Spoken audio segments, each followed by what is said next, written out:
It's the Chronicles of a Gooner, the Arsenal podcast brought to you by 90 Min. As ever, I'm your host, Harry Symeou, and I've got a very, very special guest joining me today.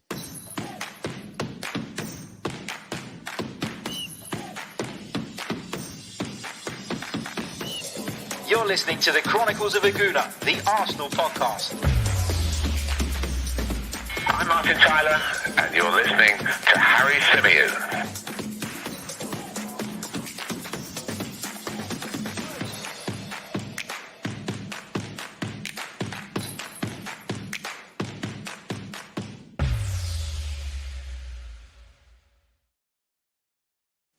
Hello and welcome back to another edition of the Chronicles of a Gooner, the Arsenal podcast brought to you by 90 Min. As ever, I'm your host, Harry Symeou. I'm delighted to be joined today by Goona Fanzine columnist and friend Alan Alger, massive Arsenal supporter. Welcome to the show, mate. First of all, how are you? Yeah, not too bad. Thanks, Harry. Great to be with you. Good. Glad to have you, mate. And apologies to everyone in the live chat. We are a few minutes late, but that was due to some technical issues. I can see some of you already taking the mick out of me saying maybe I'm thinking about what the process actually is before I come on live to talk to you guys about it. But reason I've got Alan here today is because I wanted to get a bit of an alternative opinion on where Arsenal stand at the moment, how things are currently going. Saturday's performance kind of felt like a pre-Christmas Arsenal performance, and it felt like we'd slumped back into that sort of terrible place we were, not so long ago. Alan, what did you make of it? What did you make of the performance, and what do you make of where Arsenal find themselves overall at the moment? Well, look, I think when you look at a fixture against Liverpool or City or any of the two teams that have been dominating over the last few years in the Premier League, you think to yourself, well, if we're going to get a heavy beating, it's probably going to be against those kind of teams. So I'm prepared to give the team a bit of a pass. And as long as the other games around that, we're achieving what we want to achieve, or it looks okay, then we can work on those later, because, where we are in the table at the moment suggests that we aren't going to go in and look to compete with these teams at the moment. It's where we need to go to, but you almost forgive it. I think even the most sort of harsh fans or unreasonable fans will forgive a heavy beating against those big teams if it's part of a step towards progress. But also there's a lot of context to add to that. And this isn't a Liverpool team that swept to the title. It's a shadow of that team, an absolute shadow of that team. And when you look at the absentees that they have and the attacking riches that we have or supposedly have lining up against them, to register a tenth of a goal on XG. And, I know some people say, well, I don't really understand about XG and all that. Well, you can watch that game and be told it was a tenth of a goal, and you won't disagree with it, even if you hate XG. So let's make it very clear. It was an awful performance, There was no redeeming feature, and as you said in the intro, I write a column for the online Gooner, and what it tries to be is at least 24 hours after the final whistle blows and all the very quick reactions come out. It's supposed to be, and I like to try and achieve it, it's a balanced view of a mixture of all the views that Gooners are having after that time. And I try and give a bit of balance, even if I sort of maybe feel in my own head that I'm maybe being too kind. I couldn't be kind. There was nothing to be kind about other than the injuries. But then it was a Liverpool team that had a load of injuries too. The six players in front of that makeshift defence went for a collective £250 million in their last transfers. So Arteta wasn't working with scraps to try and unlock a makeshift Liverpool defence. So something somewhere is going wrong. Yeah, I completely agree with you. I think overall, I'm still backing Mikel Arteta, because I think, and it's not to say that I'm right and everybody else is wrong. It's a game of opinions. But for me, I thought that this was a massive job when he took it, in terms of what needed to happen, what needed to improve. The fact that we needed to get so many players out and then the fact that we needed to replace them, but we didn't have the money necessarily to do it in one summer or in 2 windows or whatever, it always seemed to me like a longer term job. And I think after Christmas, we saw him settle on a system that seemed to be getting a greater balance out of the team. We were more of a threat going forward, but we maintained most of that defensive stability that he'd been working on prior to that with a different formation. What's upset me a little bit off the back of Saturday is, yes, the performance was bad. It was shocking. It was poor. There's no good things to say about it. But I think there's been a major, major overreaction when you consider that we were beaten by a team who finished 43 points ahead of us last season. Now, 43 points, if you'd given us that points difference between us and Liverpool as our points total this season, we'd have survived the drop. That's how much of a difference it is. And I agree with you that you can forgive those kind of games. I think it's the nature of Saturday, though, isn't it? That's really upset people rather than the actual result itself.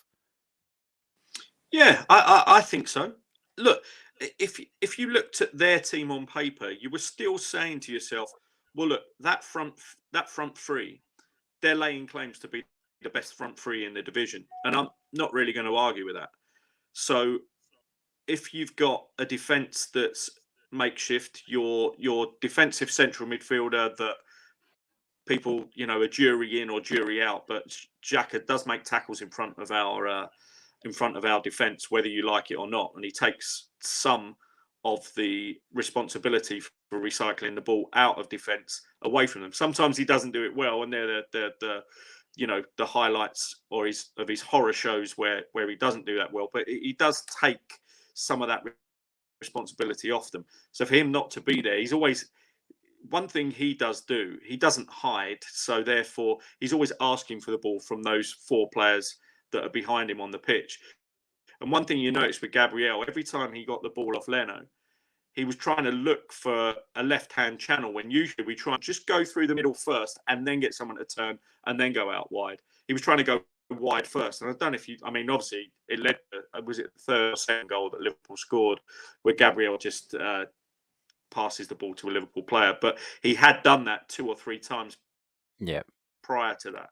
So look, all of those absences are they're definitely reasonable excuses, but they're only reasonable excuses to the point of maybe losing 2-1 or narrowly losing the game 1 or losing 3-2 or having loads of shots and having really, a decent creative play, but Liverpool's ruthlessness in attack and experience in attack means that they score goals, and it's 3 in like that. But the manner of this defeat didn't tick any of those boxes where you're allowed to give a bit of leeway, in my view. Yeah, and I think you make a great point. I mean, just talking overall, obviously Arsenal have lost 12 games in the Premier League this season. That's 2 more than we lost over the entirety of last season when we finished in 8th. So that puts into context how poorly we've performed in the Premier League this season. What's your cutoff for Mikel Arteta? Because, as I say, I back Mikel Arteta. I think he will come good eventually. The jury's out as to whether we can afford to give him the time that he needs to get to that point. But I mean, I look at this season and I've been saying it throughout the campaigns. I'm not going to be a flip-flop and I'm not going to change it now. I think that he will be judged from the very first whistle of next season. And then if we don't see the improvement, then I think we need to consider making a change. But in your opinion, what is the cutoff for Mikel Arteta? Has he already passed it? Where would be the point where you're kind of sitting there going, actually, I don't think this is working anymore and it's time to chop him?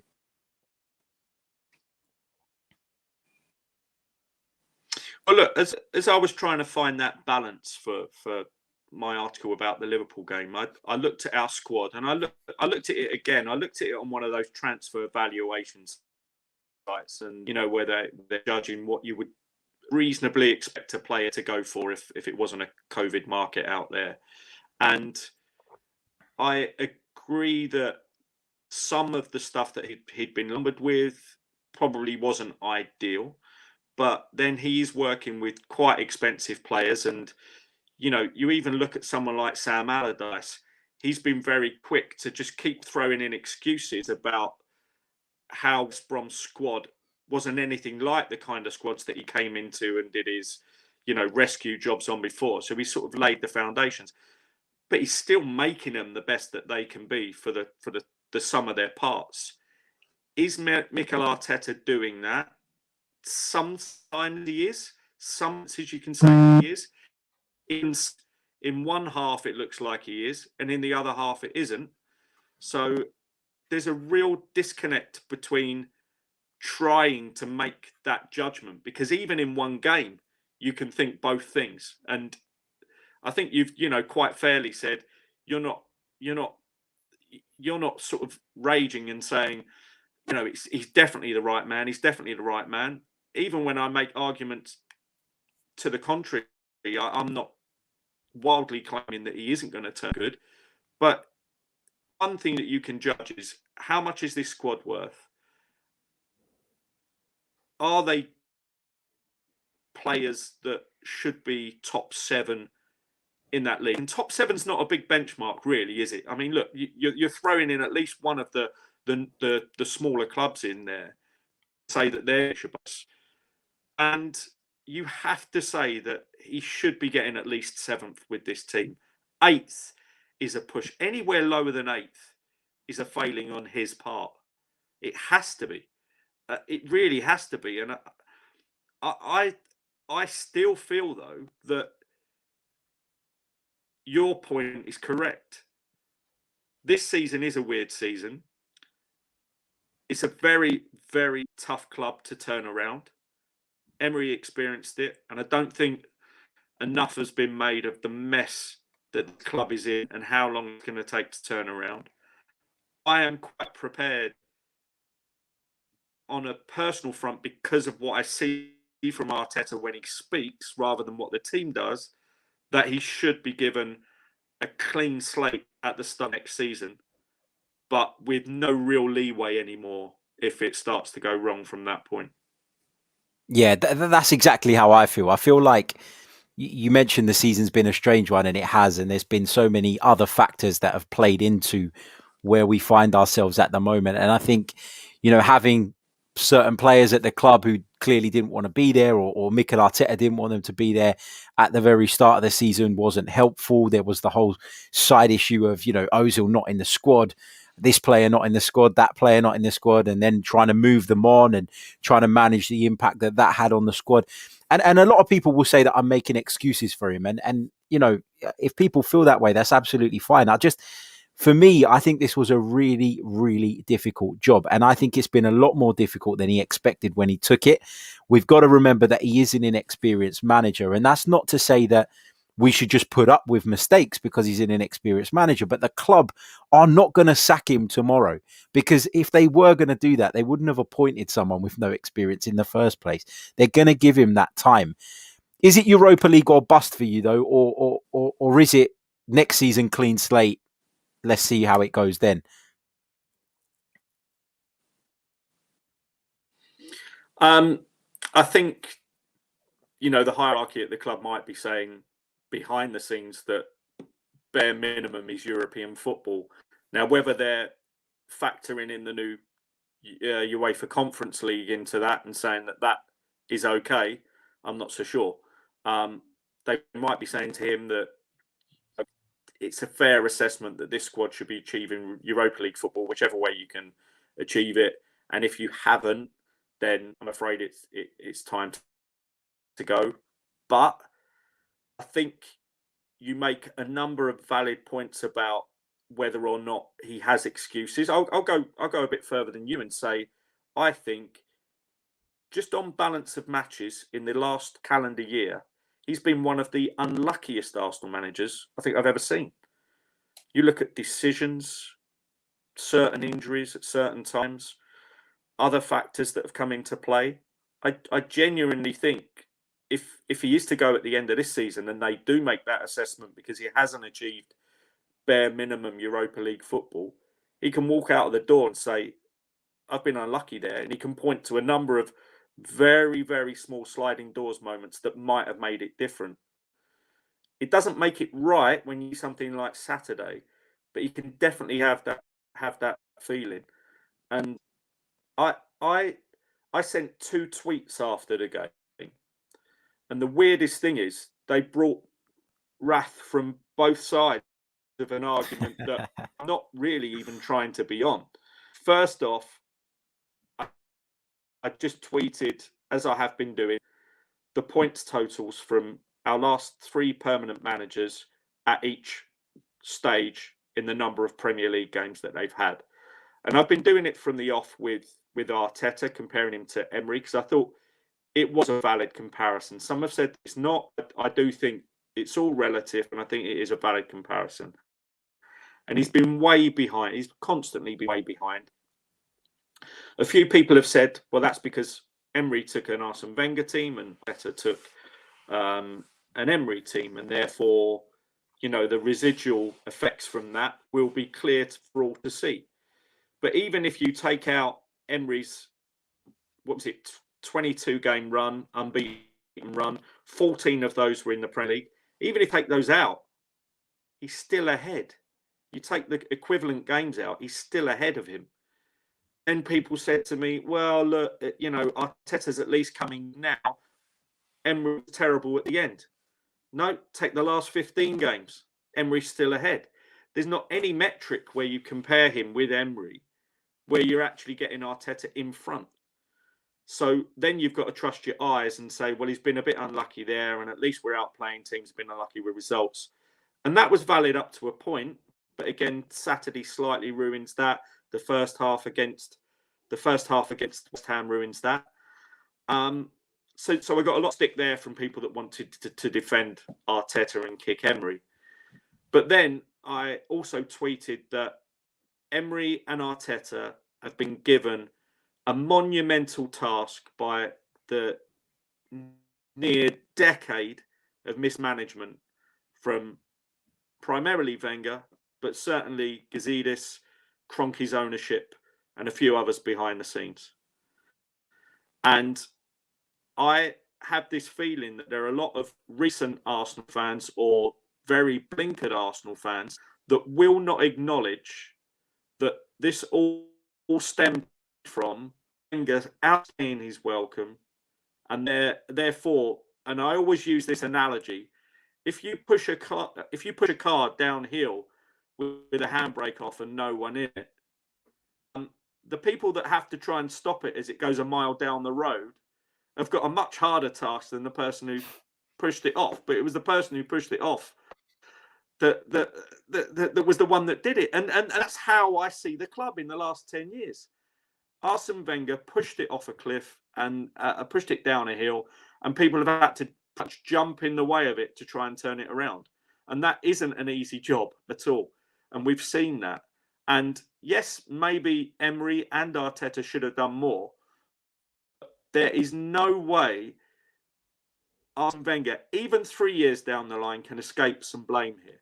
Because all the little decisions and all the control that he had have meant that their legacy extend possibly to about 5 years, let alone 3 years, possibly to about 5. You sign Carl Jenkinson on 30k a week, a player that can't even get into a championship team, where you're robbing that wage of someone else that might have come through, or been able to sign someone on a free transfer somewhere. You make a mess of the Ozil and Sanchez contracts and don't realise which one you need to get rid of at which time and who's a bad influence on the squad. Now, he might not have been the full part of that, putting those contracts on the table, but he liked to say that he was in massive control behind the scenes. You can't have it both ways if you're a Wenger fan. Either he's in massive control and he builds the training ground and everything else, or he's not.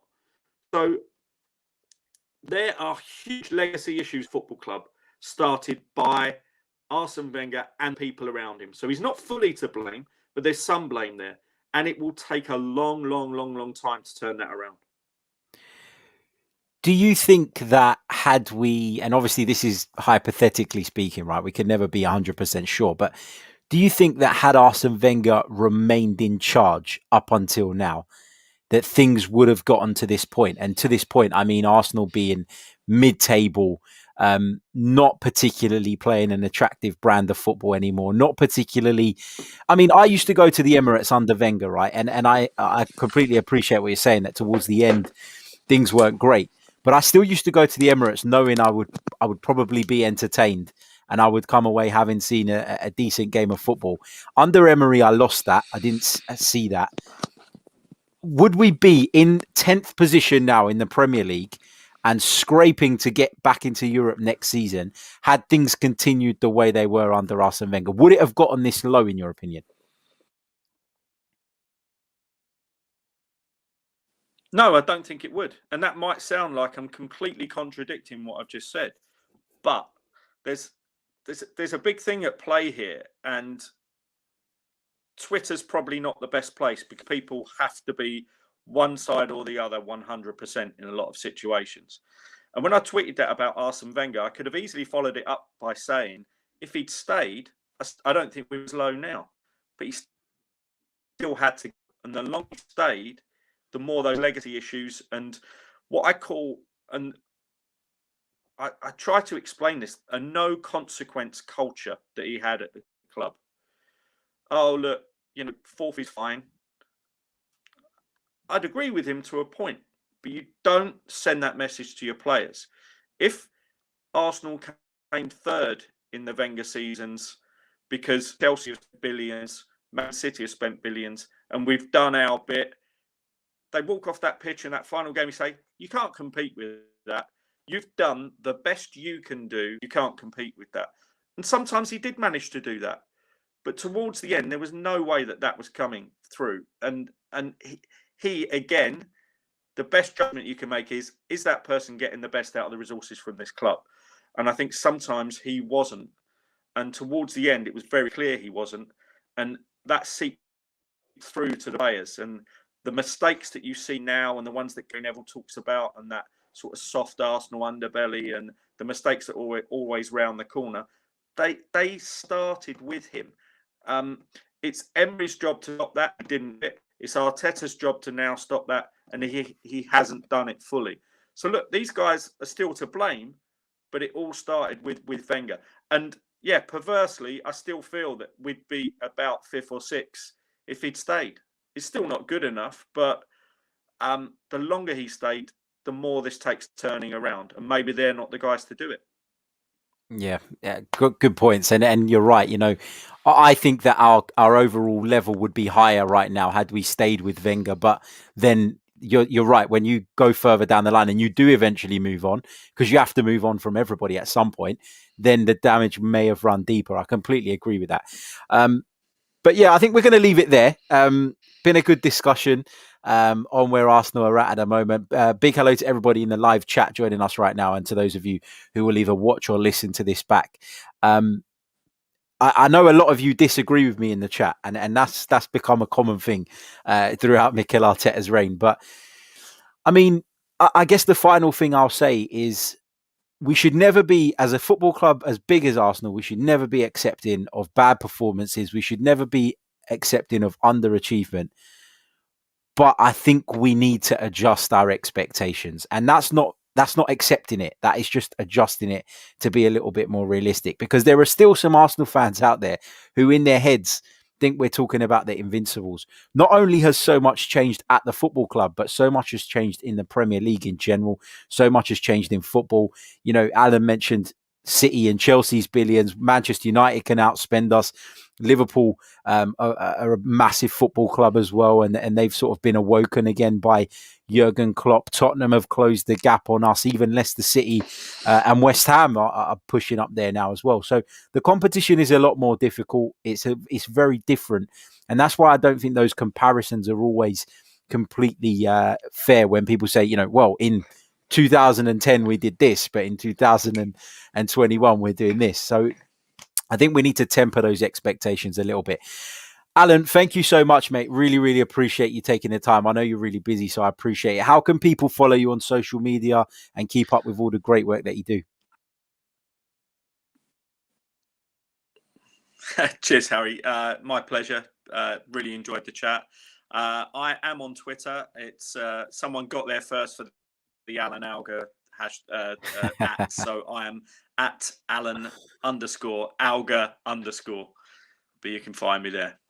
There you go. I'll put his link in the description for you guys as well. And just one quick message before we jump off. Alan is a contributor, as am I, but we need help over at the Goona Fanzine. Now, the Goona Fanzine obviously is online, but it's also a printed publication as well. And due to the fact that we've not been able to attend football matches and fans haven't been buying it from outside of the stadium, it's going through a little bit of a difficult time. This is a publication that means the world to me. I used to buy it as a kid walking up to the Emirates Stadium. I'm proud to say I now contribute to it as well. So please, if it is something that you're interested in, if it is something that you think you'll read, head over to the Goona Fanzine's website, which is onlinegoona.com, and sign up to the subscription. That you'll get the magazine posted to your door every time there's a new edition. But just by signing up to that direct debit, rather than buying it each time individually, A, you save some money, and B, you'll be saving the Goona Fanzine. Harry, So, can I just say that? Go ahead. Can I just say that I'm contributing to the offline Goona as well, and I'm not saying my pieces because I'm a subscriber. The quality of writing in that case for what you spend for it all, obviously being about Arsenal or experience, it is phenomenal. I'm not talking about Michaels. You can make your own judgment on those. But seriously, when you get that in your hands and you see the quality within it and the colours and everything else, you think this is definitely well spent. So please try that. It absolutely is indeed. It's a brilliant thing. And as I say, it's been around for years. It's at the real heart of the Arsenal community, and I'll be devastated if it wasn't able to continue. So please do consider signing up for a subscription. Right. Thank you all for your continued support. We'll be back a little bit later on with another live stream. But until then, take care of yourselves and stay safe. All the best.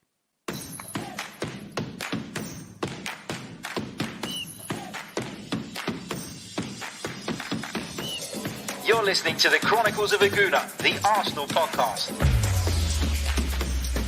I'm Martin Tyler, and you're listening to Harry Symeou.